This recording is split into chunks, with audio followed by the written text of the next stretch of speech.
섹션 13, 2급은 이제 12가 되는 거죠. PC 유지와 보수 강의를 하도록 하겠습니다. 첫 번째로 이제 PC 안전 관리인데요. 만약에 사태에 대비해서 여러 안전 관리 시설을 설치해 줘라라는 거고, 그 다음에 항온항습기를 설치하라 돼 있는데 개인이 쓰기에는 좀 그렇죠. 항상 온도하고 습도가 정확하게 유지되도록 하는 장치예요.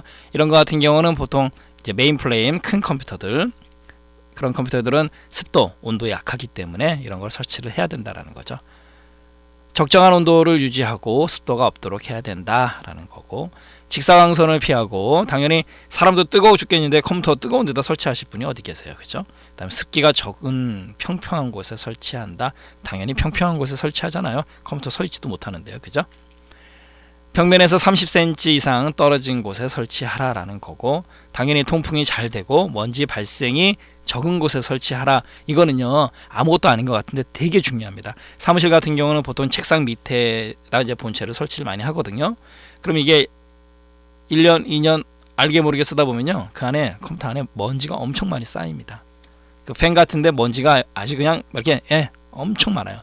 그런 건 공기청소기로 제거해 주셔야 됩니다. 컴퓨터가 느려지기도 하고요, 또 화재 위험이 되기도 해요. 이번에는 이제 PC 설치 환경 온도와 습도인데요. 온도는 18도에서 24도 정도, 그 다음에 습도는 50에서 60%, 그 다음에 채광과 조명인데요. 사무실의 밝기는 300룩스 이상이 적당하다라는 거고, 그 다음에 표시 화면의 밝기는 500룩스다라는 거.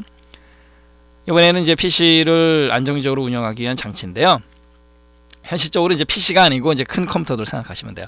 AVR이라는 게 있는데, 얘는 A는 오토매틱, 자동적으로 볼테이지, 우리 볼트 100V, 220V 할 때 그 볼트예요. 볼테이지 레귤레이터. 그래서 자동적으로 전압을 레귤레이터 일정하게 유지시켜 주는 장치예요. AVR.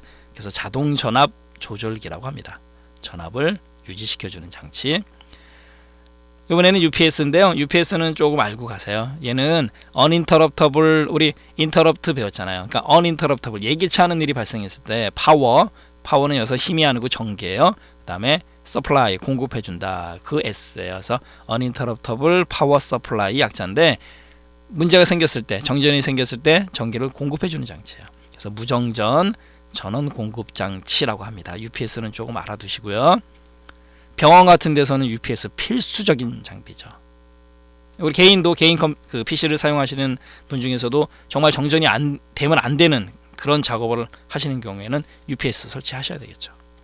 그래서 일정 시간 동안 전압을 공급해주는 장치다라는 거고, 그 다음에 CVCF, 얘는 컨스턴트 볼테이지, 컨스턴트 프리퀀시의 약자인데요.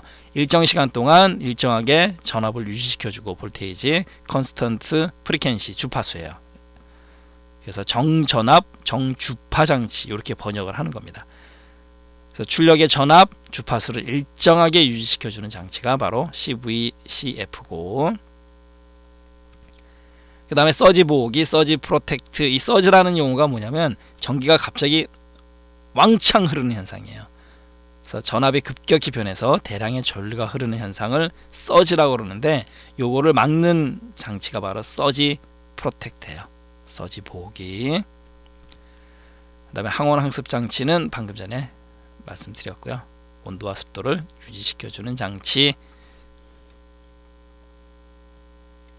컴퓨터의 올바른 사용법, 작업은 40분에서 50분 정도 하고 10분, 15분 휴식을 취하라. 뭐 이거 다 알고 있는 얘기잖아요. 잘 못 지켜서 그런 거죠. 하루에 작업 시간은 4시간에서 5시간 정도가 적당하다라는 거지. 우리 현실적으로 이렇게 못 하잖아요. 더 많이 쓰시죠? 그 다음에 일주일에 5일 정도 작업이 적당하다라는 거고, 작업 자세는 팔꿈치 각도는 90도 이상 유지하고 손 등과 팔은 수평이 되도록 하라. 이거 뭐 수직으로 일하시는 분 계십니까? 안 계시잖아요. 무릎 각도는 90도 이상을 유지하라라는 거고, 뭐 무릎 각도 180도로 하시는 분 계세요. 힘들어서 그렇게도 못하죠. 모니터는 눈보다 10도에서 20도 정도 아래로 놓이게 하라라는 거고요. 모니터가 너무 높으면 거북목 현상이 생기죠. 너무 제가 좀 위를 쳐다보니까 목소리도 안 나오네요. 그겁니다. 조심하셔야 돼요. 의외로 그러신 분 많으세요.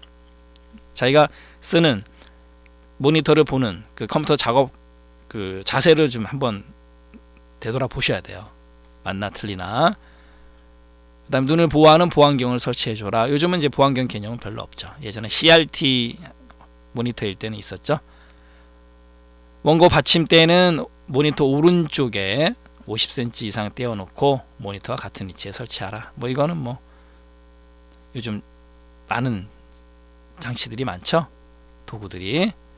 그 다음에 PC 응급 처치, 부팅 오류에 대비해서 시동 디스크를 준비하라. 요즘은 이제 시동 디스크 개념이 아니고 USB죠.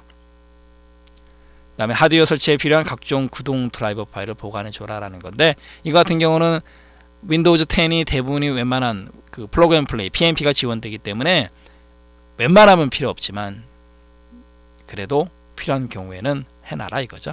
그 다음에 CMOS 설정값, 그 셋업 비밀번호 설정해 놨으면 비밀번호 기록해둬라 라는 거고, 근데 비밀번호를 어디다 적어놨는지 그걸 또 잊어먹는다면서요. 그쵸? 그겁니다. 그래서 보통 CMOS 셋업 비밀번호 설정하시는 분들은 대부분 이제 좀 파워 유저, 그러니까 컴퓨터 잘 쓰시는 분들이 하시는데요. 그렇지 않은 분들은 그냥 윈도우즈에서 비밀번호 걸어두시는 게 좋죠. 환경 설정 파일 등 중요한 파일들은 백업해서 보관해둬라 라는 거.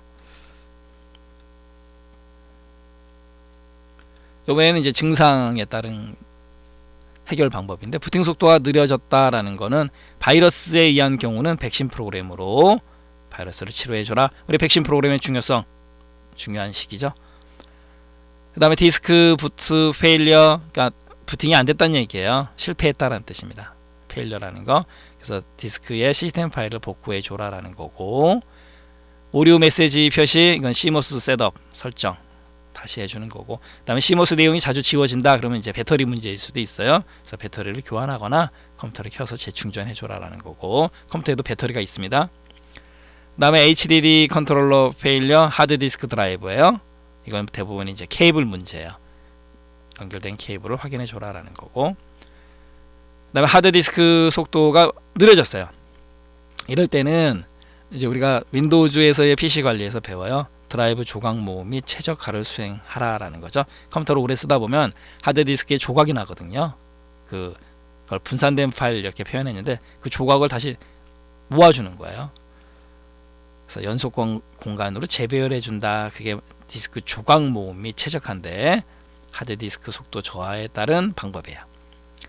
이거는 우리가 배우니까. 하드디스크 인식 불능, 자 이거 같은 경우는 대부분이 케이블 문제, 하드디스크 케이블 연결 상태 또는 그 마스터 슬레이브 점퍼 설정, 이거는 요즘은 큰 의미는 없고요. 그 다음에 CMOS에서의 설정 확인, CMOS에서 보통 우리가 풀려 있다라는 표현을 쓰거든요. 바이러스에 의해서 CMOS가 변경일 경우 백신 프로그램으로 바이러스를 치료해줘라, 그런 일이 있을 수 있는 거죠. 그 다음에 하드디스크의 전원, 그 다음에 컨트롤러 연결 상태, 점퍼 설정 상태, 그 다음에 그 CMOS 셋업에서 하드디스크 설정 상태를 확인하라. 아까 이거 말씀드렸던 내용이고, 그 다음에 하드디스크의 파티션 설정 오류일 경우에는 이제 F디스크로 하드디스크를 다시 재설정해줘라 라는 거죠. 그 다음 플로피 디스크의 인식 불능, 요즘 플로피 디스크는 살 수도 없고, 네, 사도 뭐 어떻게 사요? 팔지도 않는데, 그죠? 설사 있다 손 치더라도 플로피 디스크를 꽂을 수 있는 드라이버 자체가 없기 때문에 큰 의미는 없고요. 그 다음에 CD롬 드라이브 인식 불능, 얘는 이제 드라이버를 다시 설치해 주는 거죠. 구동 드라이브 설치 또는 이제 케이블 연결, 이 정도 개념. 이제 기타 문제, 삑 소리 나고 이제 작동이 안 될 경우에 램 뱅크, 램이 제대로 꽂혀 있는지 확인하라 라는 거고, 그 다음에 메인보드의 부품, 그다음에 비디오 카드가 잘 장착이 되어 있는지 확인해 봐라 라는 거죠. 근데 이런 경우는 그렇게 흔치는 않아요. 뭐 이사를 할 때 큰 충격을 줬다거나 뭐 그런 경우 아니라면, 또 누가 일부러 빼놨거나. 그다음에 넌 시스템 디스크 또는 디스크 에러라는 건 뭐냐면 부팅할 수 없다라는 뜻이에요. 이랬을 때는 윈도우즈에 예전엔 시동 디스크로 부팅을 하라 이렇게 되어 있는데, 요즘은 이제 대부분이 윈도우로 다시 설치해 버리죠. 그다음 프린터가 작동하지 않거나 부분적으로 인쇄된다. 이런 경우는 대부분이 프린터가 작동이 안 되는 경우는요, 잉크가 없는 경우, 그 다음에 종이가 없는 경우, 그런 경우 되게 많아요. 그리고 케이블 연결 상태 불량인 경우 되게 많습니다. 그 다음에 새로운 드라이버를 다시 설치하는 거죠. 제일 편한 방법이죠. 그 다음에 수풀, 우리 수풀 기억나시죠? SPOOL, 시밀테이너스, 포리포날 오퍼레이션 온라인 주변 기기 같이 쓰는 거잖아요. 인쇄하면서 스풀 공간이 부족할 경우에 하드디스크에 스풀 공간을 확보하라. 이 스풀 공간이 부족할 정도로 하드디스크 용량이 적으면 안 되죠. 그 다음에 이거요. 삑 소리가 길게 한 번 나는 후에 짧게 3번 나는 경우, 요거는 그래픽 카드가 빠져 있을 확률이 높다라는 거예요. PC 업그레이드 가겠습니다. 업그레이드가 뭐예요? 업이라는 건 올리다라는 거고, 그레이드는 무슨 뜻이에요? 등급이잖아요. 그러니까 등급을 올리는 겁니다. 업그레이드. 보세요. 컴퓨터 시스템을 구성하는 하드웨어나 소프트웨어의 성능을 갖다가 높여서 작업의 효율성을 높이기 위한 작업이다. 그래서 하드웨어뿐만 아니고 소프트웨어도 해당이 되는 거예요. 시험 문제에서 PC 업그레이드는 하드웨어만 해당된다 이러면 틀린 겁니다. 소프트웨어도 가능한 거예요. 그래서 여기 보면 우리 윈도우즈 같은 경우 당연히 이제 뭐 이런 게 쭉 왔는데 윈도우즈 9는 없는 거고요. 건너뛰고 현재 최신 버전은 뭐예요? 윈도우즈 10이죠. 아직도 윈도우즈 7이나 8을 쓰고 계신 분들은 빨리 10으로 업그레이드를 하셔야 됩니다. 왜냐하면 이제 보안 패치 더 이상 지원 안 해주거든요. 그 다음에 이제 한글 같은 경우는 이제 워드 프로세서 아니겠습니까? 현재 한글 네오. 그 다음에 요즘은 이제 오피스, 한컴 오피스, 그래서 2018, 2020까지 나와 있는 거고, 마이크로소프트 오피스 같은 경우도 2007, 2010 우리 기준 버전 2010이었는데 이제 2016으로 되지 않았습니까? 2013은 건너뛰고, 그죠? 현재 2019까지 나와 있는 거죠.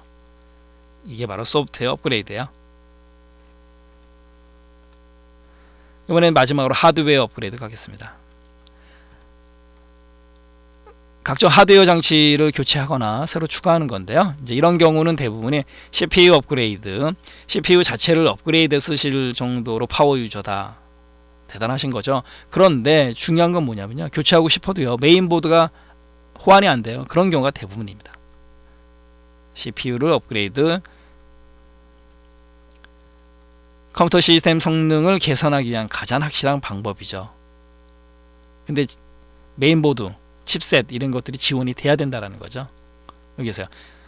메인보드가 교체하고자 하는 CPU를 지원하는지의 여부를 확인해야 된다. 당연히 클럭 속도가 높은 것이 좋다. 이건 뭐 알고 있는 거고요. 이미. 그 다음에 램 업그레이드. 램이라는 거는 이제 우리가 램을 증설한다 그러죠. 보통 뭐 자기가 2기가를 쓴다. 근데 그 램 뱅크 꽂을 수 있는 뱅크가 있어요. 그럼 하나를 더 꽂고 뭐 이런 개념이죠. 메인보드의 램 소켓 여분 정도를 확인해라. 이건 뭐 본체 뜯어보면 알 수 있는 거고요. 그 다음에 조심하실 거는 램은 접근 속도 수치가 작은 것이 좋습니다. 요거는 시험 문제 나와요. 나노세컨 램, 요건 조심하시고요. 하드디스크 업그레이드. 자, 이거 하드디스크 같은 경우는 이제 용량이 부족하다. 그럼 요즘 뭐 500기가, 뭐 1테라, 1000기가죠. 사가지고 끼면 되는 거죠. 그런데 요즘은 이 개념보다 그냥 외장 하드디스크를 많이 이용하잖아요. 외장 하드디스크 같은 경우도 뭐 4테라, 그죠? 1테라, 2테라, 3테라, 4테라 뭐 이렇게 용량이 커요. 그렇기 때문에 하드디스크 업그레이드보다는 보통 외장 하드디스크를 많이 사용하죠. USB 메모리도 굉장히 256기가까지 나와 있지 않습니까? 그죠? 하드디스크는 RPM 수치가 높은 것이 성능이 좋다. 이것도 알고 가시고, 그 다음 CD-ROM 드라이브 업그레이드. 요즘은 노트북 같은 경우는 아예 CD-ROM, ODD도 없는 것 자체가 더 많아요. 그죠? 그러니까 얘 같은 경우는 배속이 높은 사양으로 교체해줘라. 그게 업그레이드다라는 거죠. 그래서 CPU, 램, 하드디스크, CD-ROM 업그레이드. 일반적으로 가장 현실에 맞는 거는 램하고요. 하드디스크 요 2개 정도고, CPU를 업그레이드하는 경우 일반적으로 안 맞아요. 메인보드하고. 그래서 대부분이 컴퓨터를 하나 새로 구입하더라라는 거죠. 하지만 좌우지간 하드웨어 업그레이드에 해당된다라는 거. 네, 이렇게 해서 이번 섹션도 마치도록 하겠습니다.